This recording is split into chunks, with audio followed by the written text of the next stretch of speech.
السلام علیکم ورحمۃ اللہ وبرکاتہ۔ اعوذ باللہ من الشیطان الرجیم، بسم اللہ الرحمن الرحیم۔ وقیل ادعوا شرکاءکم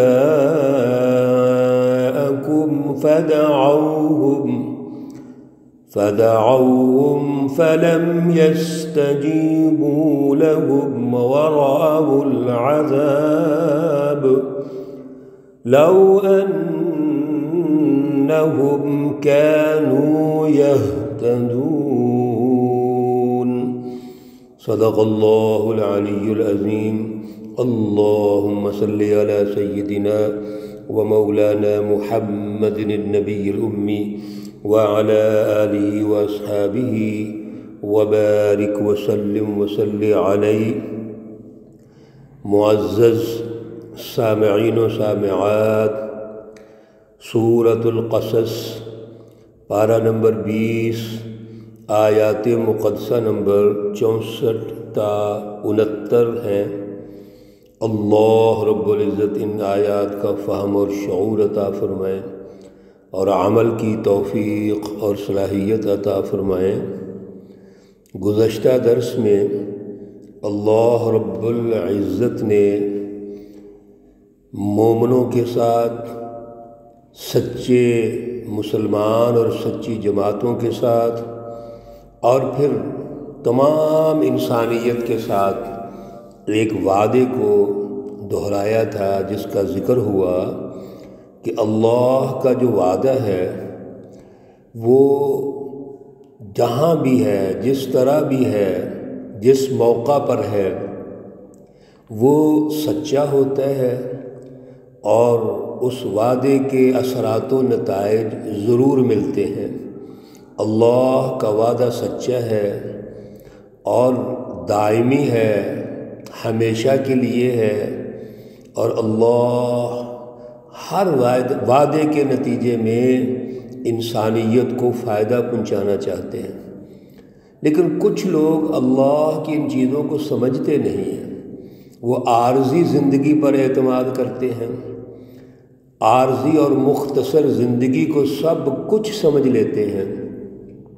اللہ ارشاد فرماتے ہیں کہ ہم ان کی عارضی زندگی کے حوالے سے بھی ان کو فائدہ پہنچاتے ہیں، کیونکہ یہ بھی اللہ کا وعدہ ہے کہ اللہ کی ساری مخلوق ہے اور اللہ اپنی مخلوق سے بڑا پیار کرتے ہیں، اور اشرف المخلوقات انسان ہے۔ لہذا انسانوں میں اگر کوئی اللہ کو مانے یا نہ مانے، اللہ ہر شخص کی بنیادی ضروریات پوری کرتے ہیں۔ اس لیے اللہ نے ہر قسم کے رزق کا بندوبست کر دیا۔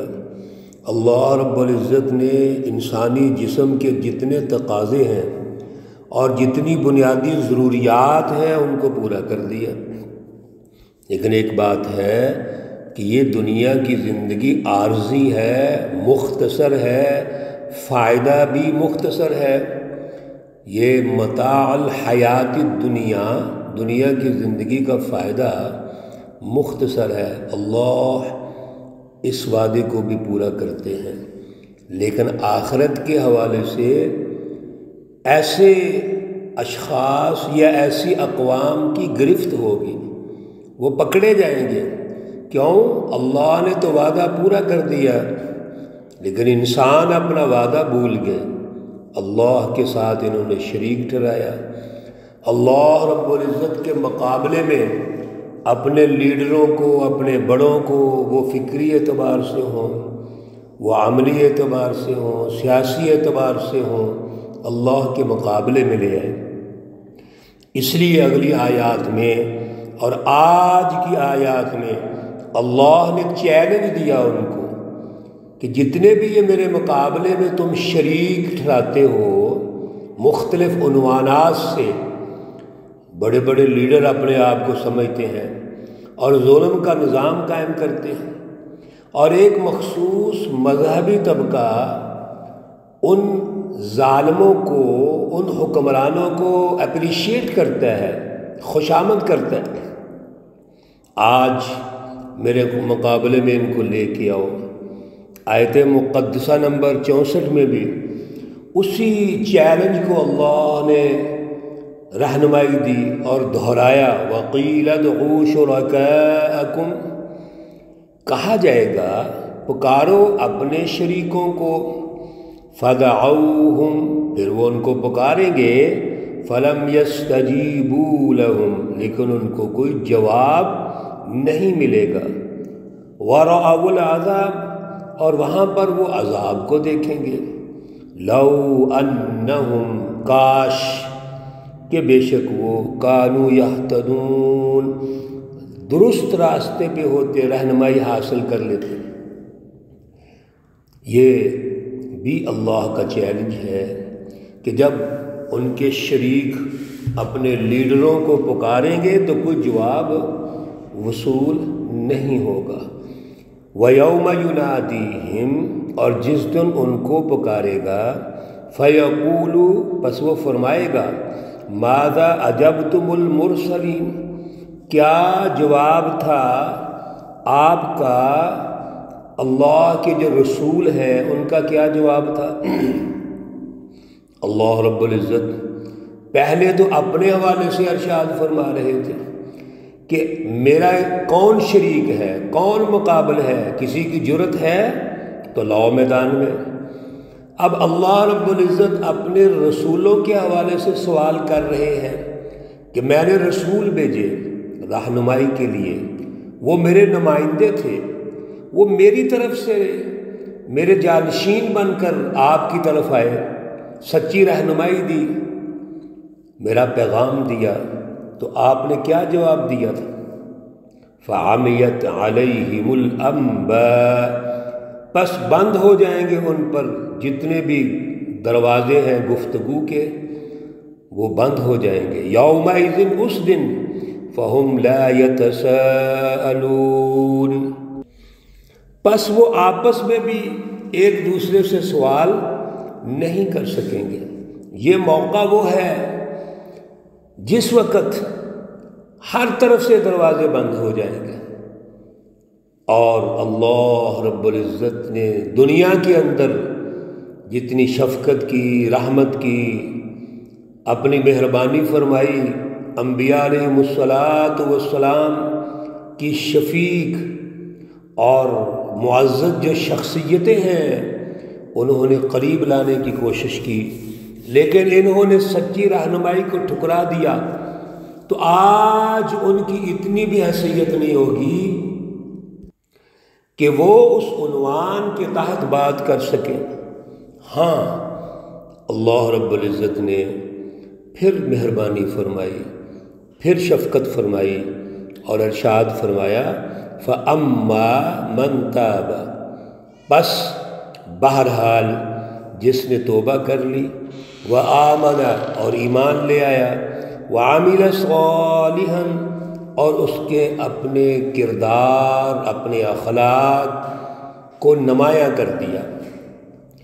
ایک توبہ کر لی، پہلی بات، دوسرا اعلیٰ ایمان لے آیا، اعلیٰ نظریہ اختیار کر لیا، تیسری بات اس اعلیٰ ایمان پر اس نے عمل و کردار بنا لیا، فَعَسَىٰ أَن يَكُونَ مِنَ الْمُفْلِحِينَ، جب یہ تینوں کوالٹی ہوں گی تو اللہ رب العزت کے دربار میں وہ سرخرو ہو جائیں گے، اللہ ان کو چھوڑ دیں گے۔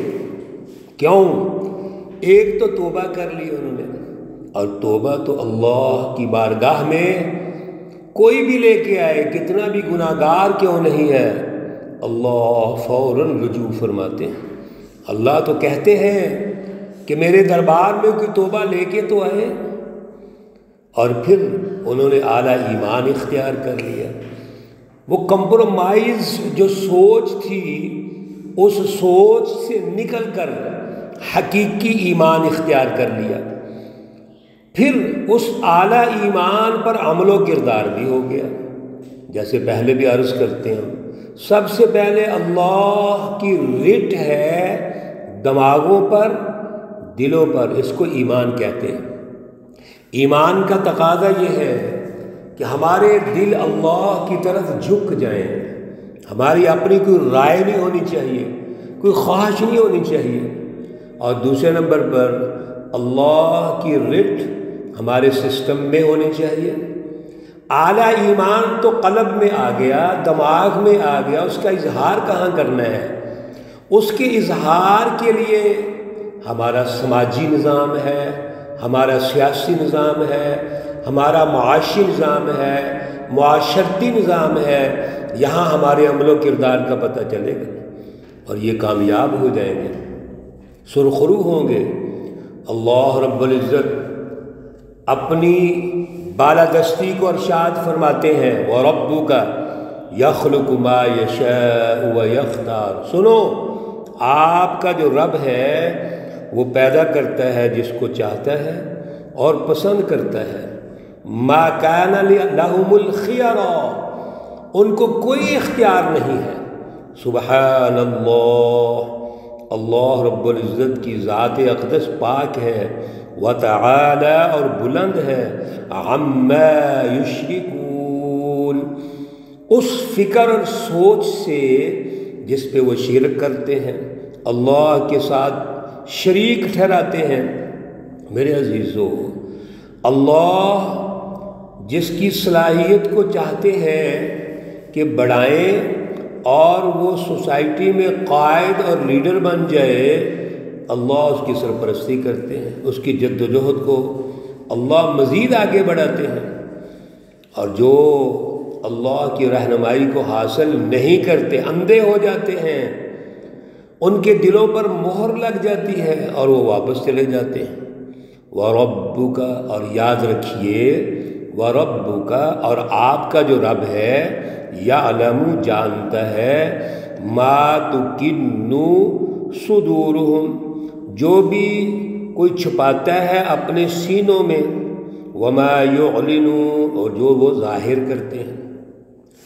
اللہ رب العزت کی ذات اقدس کا وہ علم ہے جو دلوں کے بھید جانتا ہے۔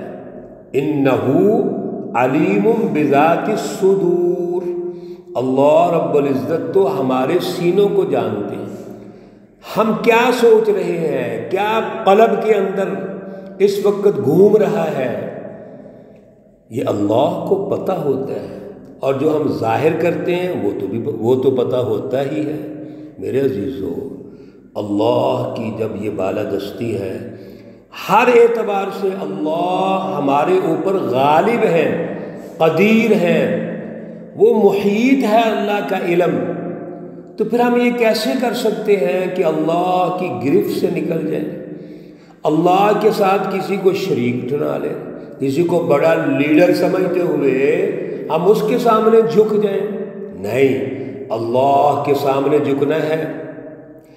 یاد رکھیے، کسی کے سامنے بھی جھکنا اللہ کے مقابلے میں، وہ فکر کے اعتبار سے ہو، وہ سیاسی اعتبار سے ہو، وہ مفادات کے اعتبار سے ہو، ضروریات کے اعتبار سے، یہ شرک ہے۔ اللہ کے سامنے جھکنا ہے، اللہ سے مانگنا ہے۔ ہاں، اللہ رب العزت نے جن جگہوں پر ہمیں اپنی ضرورتیں پورا کرنے کے لیے مینجمنٹ پیدا کی ہے، تو وہاں مینجمنٹ کریں گے۔ مینجمنٹ اور چیز ہوتی ہے، اور کسی کو اپنا اس طرح بڑا سمجھ لیں کہ اللہ کے مقابلے میں لے آئیں، یہ اور چیز ہوتی ہے، اسی کو شرک کہا جاتا ہے۔ اللہ ہمیں محفوظ فرمائے، ہر قسم کے شرک سے اللہ ہمیں محفوظ فرمائے۔ اللہ رب العزت تمام مرحومین و مرحومات کو جنت الفردوس میں اعلیٰ مقام عطا فرمائے۔ اللہ رب العزت تمام بیماروں کو شفائے کاملہ عاجلہ مستمرہ عطا فرمائے۔ ربنا تقبل منا انك انت السميع العليم وتب علينا انك انت التواب الرحيم، وصلى الله تعالى على النبي الأمي محمد وعلى آله وأصحابه أجمعين برحمتك يا أرحم الراحمين۔ السلام علیکم ورحمۃ اللہ وبرکاتہ۔